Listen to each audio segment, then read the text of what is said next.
السلام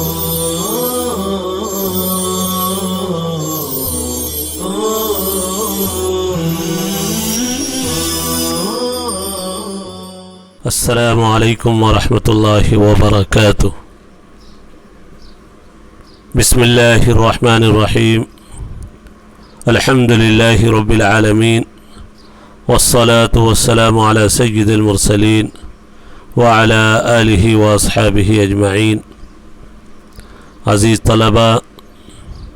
حسامی کا یہ سبق نمبر 23 ہے۔ آج کی عبارت ہے آپ کے سامنے، جس کا عنوان ہے فعل الناس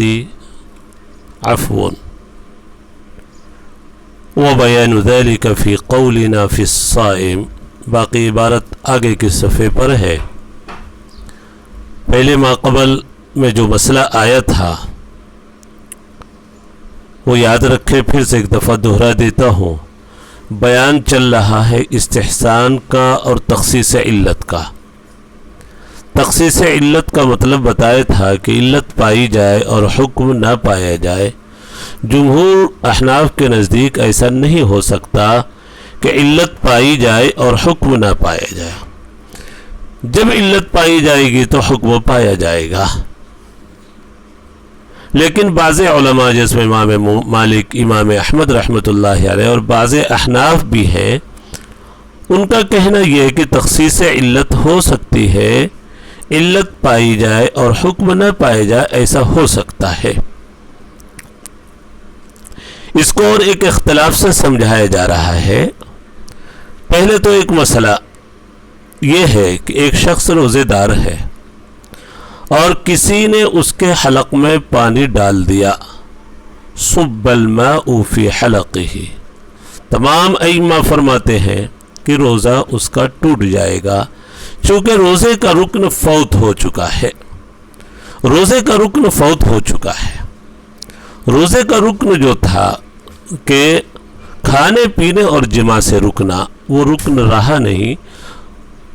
کھا لیا اس نے، اس کے حلق میں پانی جا چکا ہے، اس لیے اس کا روزہ فوت ہو جائے گا، چونکہ روزے کا رکن فوت ہو چکا ہے۔ اس مسئلے سے اصل بحث نہیں، آگے اصل مسئلہ ہے جس مسئلے سے تخصیص علت کو سمجھانا ہے کہ ایسا ہو سکتا ہے علت پائی جائے اور حکم نہ پائی جائے، جو دیگر ائمہ قائل ہیں۔ احناف اس کا جواب بعد میں دیں گے۔ اب اسی پر ایک مسئلے کو دیکھیے آپ۔ ایک شخص ناسی ہے جس نے بھول کر کھا لیا، پی لیا، یہاں پر بھی کھانا پینا پایا گیا، یہاں پر بھی روزے کا رکن فوت ہوا، علت پائی جا رہی ہے روزہ کے ٹوٹنے کی، تو چاہیے تو یہ تھا کہ جب علت پائی گئی تو روزے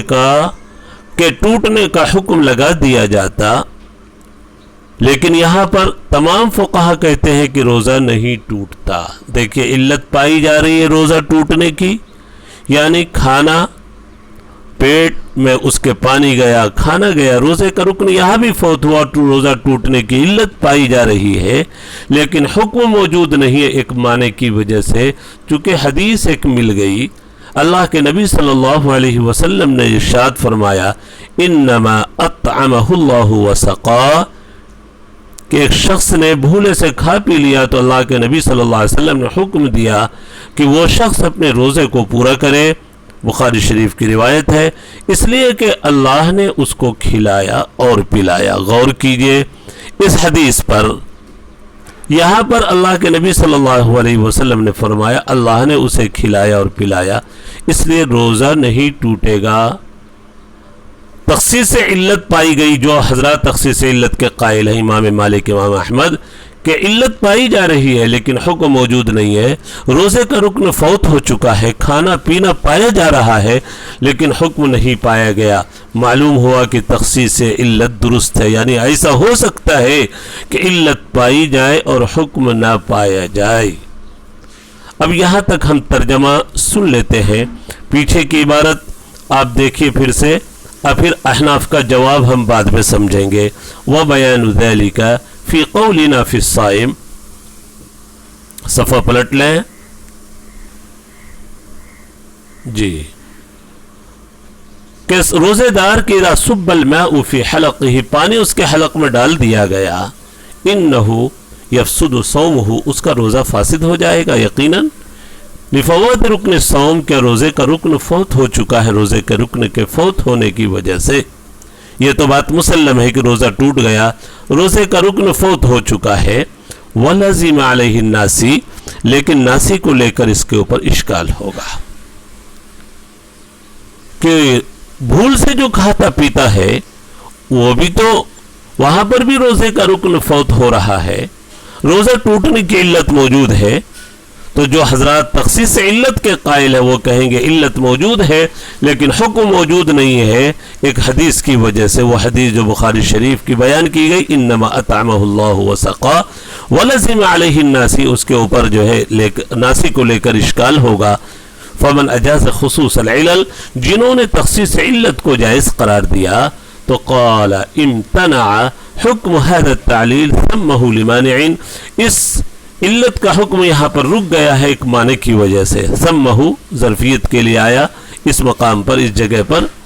ایک معنی کی وجہ سے، اور وہ معنی حدیث ہے، اسی حدیث کی طرف اشارہ ہے، انما اطعمہ اللہ وسقا، ایک شخص نے جو بھول کر کھا پی لیا، اللہ کے نبی صلی اللہ علیہ وسلم نے فرمایا کہ وہ اپنے روزے کو پورا کرے، اللہ نے اسے کھلایا پلایا، بخاری اور مسلم دونوں میں یہ روایت موجود ہے،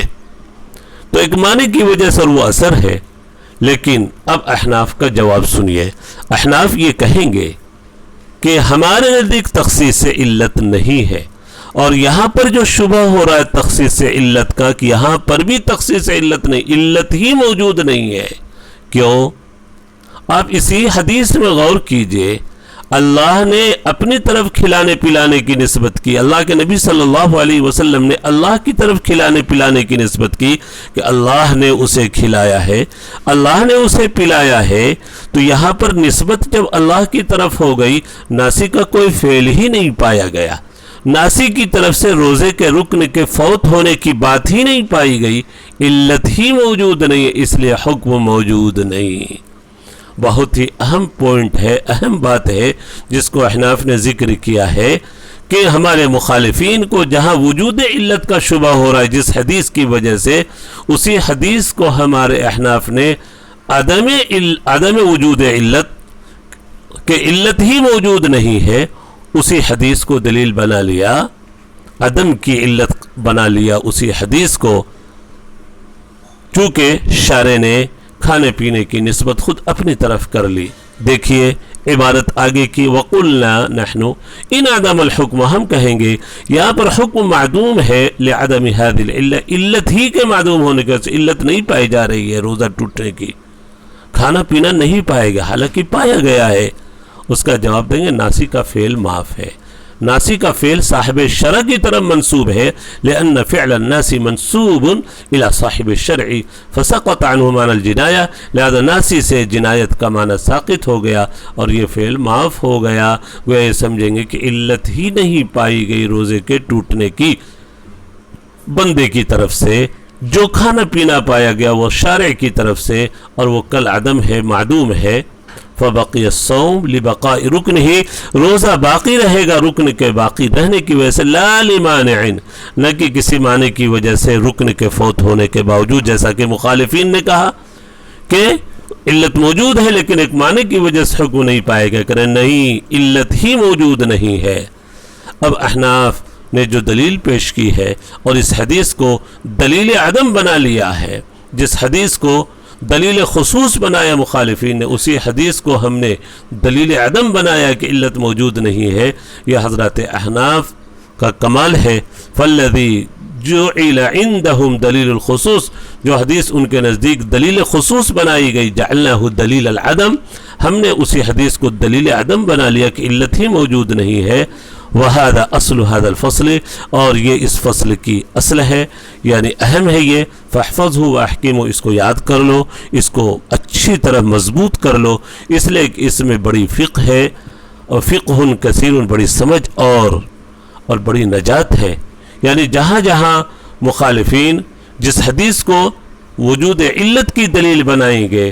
ہم اسی طرح کی تعویل کر کے اس کو دلیل عدم بنا دیں گے، معلوم ہوا کہ تخصیص علت ہمارے نزدیک نہیں ہے۔ جہاں جہاں تخصیص علت کا شبہ ہوتا ہے، علت پائی جائے اور حکم نہ پایا جائے، ہم نے وہاں اچھی تعویل کی، مضبوط تعویل کی، جیسا کہ استحسان کی چاروں قسموں میں بتایا تھا، اور ناسخ کے اندر بھی اس کو سمجھا دیا۔ طلبہ اس سبق کو اچھی طرح سمجھ لیں، ذہن نشی کر لیں، مذاکرہ کر لیں۔ مختصر ایک دفعہ اور اس مثال کو دہرا دیتا ہوں۔ ایک مسئلہ، ایک شخص کے حلق میں پانی ڈالا گیا، تمام ائمہ فرماتے ہیں کہ روزے کا رکن فوت ہوا، اس لیے روزہ ٹوٹ جائے گا، اس مسئلے سے بحث نہیں۔ اب یہاں پر ناسی ہے، ایک شخص جس نے بھول سے کھا پی لیا، یہاں پر بھی بظاہر دیکھا جائے تو روزے کا رکن فوت ہو چکا ہے،